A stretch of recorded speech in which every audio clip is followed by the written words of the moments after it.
ছাত্ৰ-ছাত্ৰীসকল, আজি মই তোমালোকক এটি নতুন পাঠ তোমালোকক পঢ়াবলৈ লৈছোঁ আৰু পাঠটোৰ নাম হৈছে ভাৰতৰ বৈচিত্ৰ্যৰ মাজত ঐক্য আৰু ইয়াৰ যিজন লেখক তেখেতৰ নাম হৈছে ডক্টৰ হেমন্ত কুমাৰ শৰ্মা।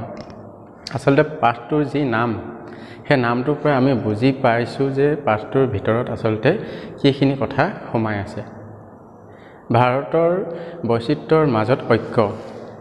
ভাৰত এখন বিভিন্ন জাতি ধৰ্ম মানুহে ইয়াত কি কৰে, বাস কৰে।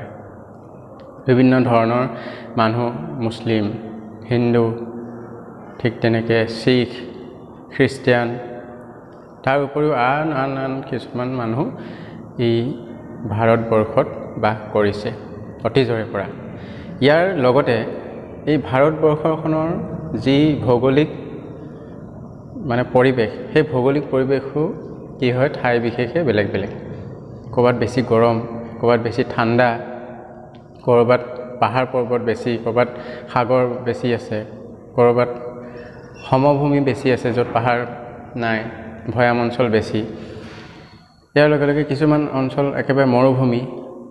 গতিকে প্ৰতিটো ক্ষেত্ৰতে ধৰ্ম, সাহিত্য, সংস্কৃতিৰ ক্ষেত্ৰত ভাৰত যেনেকৈ বৈচিত্ৰ্য, ঠিক তেনেদৰে ভৌগোলিকভাৱেও ভাৰতখন এক বৈচিত্ৰ্যপূৰ্ণ। গতিকে তেনে ক্ষেত্ৰত আমাক এক কৰি ৰাখিছে কোনে? ভাৰতৰ যি সাংস্কৃতিক চিন্তা, ধৰ্মীয় চিন্তা, ৰাজনৈতিক প্ৰভাৱ, এইসমূহে আমাক কি কৰিছে, এক হৈ থাকিবলৈ আমাক কি কৰিছে, আমাক সকলোকে অনুপ্ৰেৰণা দিছে। গতিকে এই পাঠটোত সেইকাৰণে কৈছে যে বৈচিত্ৰতাৰ মাজত ঐক্য। এই বৈচিত্ৰতাসমূহ আমি মানি আমি কি কৰিব লাগিব, ইয়াক আমি প্ৰতিটো দিশতে সহযোগিতাৰে আমি এক ভাৰতীয় হিচাপে আমি আগবাঢ়িব লাগিব। সেইকাৰণে এই পাঠটো আলোচনা কৰোঁতে লেখকগৰাকীয়ে বিভিন্ন ধৰণৰ ইয়াত উদাহৰণ তেখেতে দাঙি ধৰিছে। সেইখিনি তোমালোকে পাঠটো পঢ়িলে ধুনীয়াকৈ কথাখিনি বুজি পাবা। কৈছে যে ভাৰত এখন বিশাল বৈচিত্ৰ্যময় দেশ। এই বৈচিত্ৰ্যৰ মাজতো ইয়াত কি আছে, ঐক্যই বিৰাজ কৰিছে।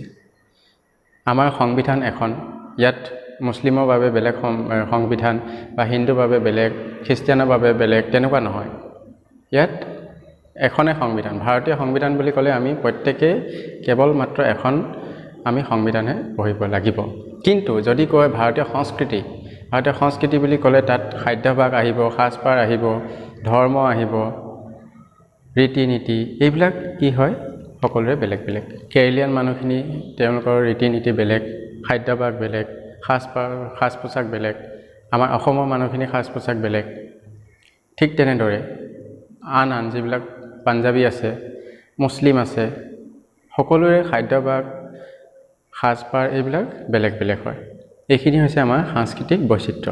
গতিকে এইখিনি বৈচিত্ৰ্যৰ মাজতো আমি সকলোৱে এক ভাৰতীয় হিচাপে বসবাস কৰি আছোঁ। মুছলিম এজনেও তেখেতৰ দেশ কোনখন বুলি ক'লে ভাৰত বুলি ক'ব, খ্ৰীষ্টান এজনেও ভাৰত বুলি ক'ব, ঠিক তেনেদৰে হিন্দুসকলেও দেশখনৰ নাম ভাৰত বুলিয়ে ক'ব, কোনো বেলেগ বেলেগ নকয়। গতিকে এইসমূহ বৈচিত্ৰতাৰ মাজতো যে এখন ভাৰতৰ মাজতে আমি বসবাস কৰি আছোঁ, ঐক্য সম্প্ৰীতি আমি বজাই ৰাখিছোঁ, সেই গোটেই কথাখিনিকে এই পাঠটোৰ মাজত লেখকগৰাকীয়ে বুজাবলৈ যত্ন কৰিছে।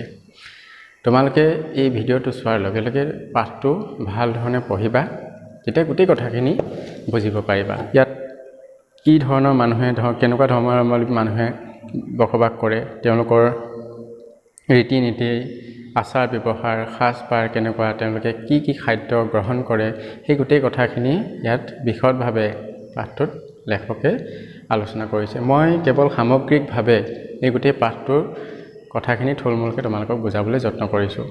এই ভিডিঅ'টো চোৱাৰ লগে লগে তোমালোকে পাঠটো যদি পঢ়ি যোৱা, গোটেই কথাখিনি বুজিব পাৰিবা।